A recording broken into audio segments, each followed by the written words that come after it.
Okay, so hi there, Yorik Janssens. Thank you so much for joining me today. You are our first 5-minute feature for Startup Brand Gibraltar. We're running a summer campaign to help local projects and startups to promote themselves. So Yorik, you're a founder, director, e-learning expert, and a UN consultant. So tell us a little bit about yourself. Well, Denise, thank you so much for having me. I'm very excited to be here and to talk a little bit more about myself and the business. So I'm a Belgian New Zealand citizen. I'm a third culture kid. I've grown up my whole life around the world. 9 years Africa, 6 years New Zealand, 6 years Australia, all over Europe. And essentially, I've grown up as part of a digital nomad diplomatic family, moving around and things like that. And, at some point after COVID, especially, I decided that I was working in e-learning, had decided, what am I going to do? Thought about starting a company, was in Malaga at the time.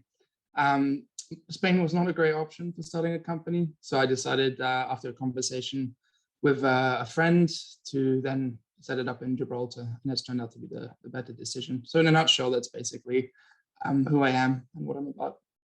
Fantastic. Well, that's good news for Gibraltar. So tell us a little bit about your concept and what Digidemics is.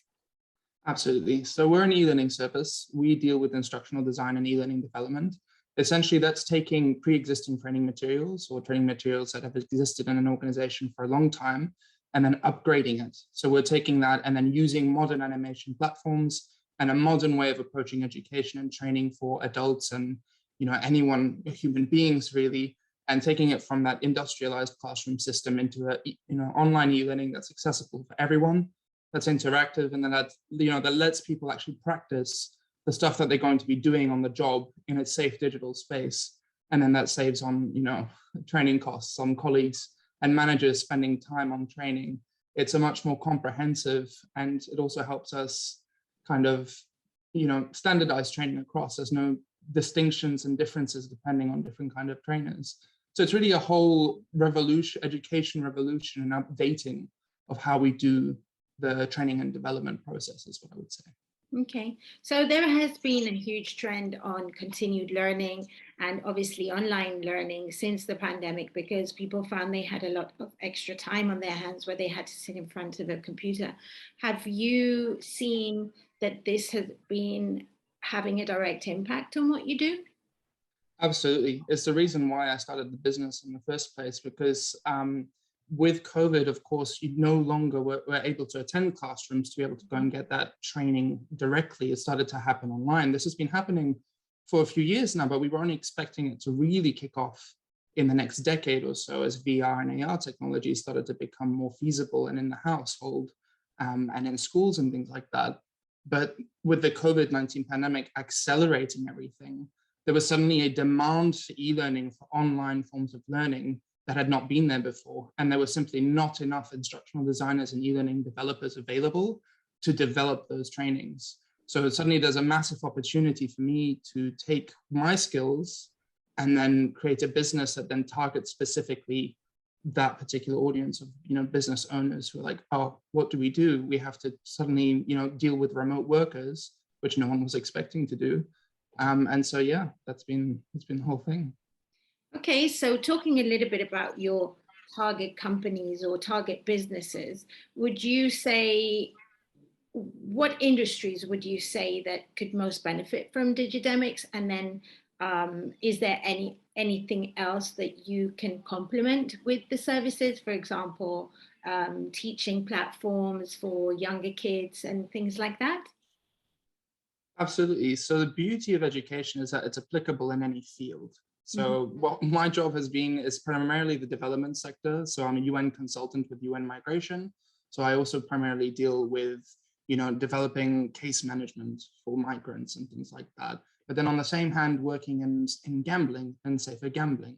The job of an instructional designer and of an e-learning consultant is essentially to jump into any subject, meet those people or the subject matter experts or the people in those organizations halfway, and then be able to functionally recreate any task or any role that is in that job, and then have the knowledge basis to actually do that in a good framework that's actually going to have really good outcomes.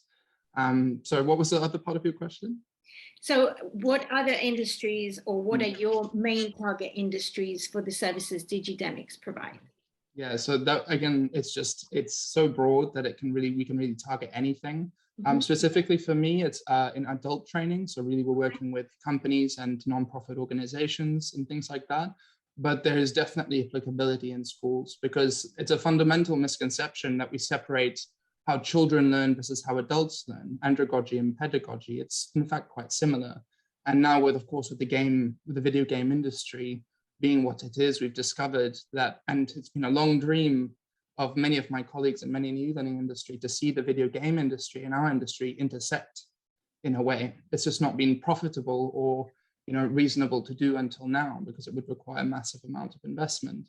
But now with all the technology and software platforms we have, it's essentially something that we can do with very small teams. So definitely applicable at a school level. It's just a matter of, taking that investment and putting it there. So going back to your first point about you were in Malaga and you decided to jump into Gibraltar, and we're going to wrap up our little chat today with your final thoughts on advice you would give to anybody who's looking to start a project, a business, a startup in Gibraltar. Absolutely. So the thing, of course, with Spain is that the tax system is quite inefficient. I mean, I came from the Netherlands and a lot of Northern European countries where it is very efficient, and where that taxes is going and things like that. But then also they're incredibly supportive of startups. The problem is, of course, the weather. It's not very nice. So you want to live in a place in the sun. You want to live in a place that is pretty much a holiday destination for everyone else, but still be in Europe. Of course, I was very lucky. I had encountered a Gibraltarian. I made a Gibraltarian friend in Malaga.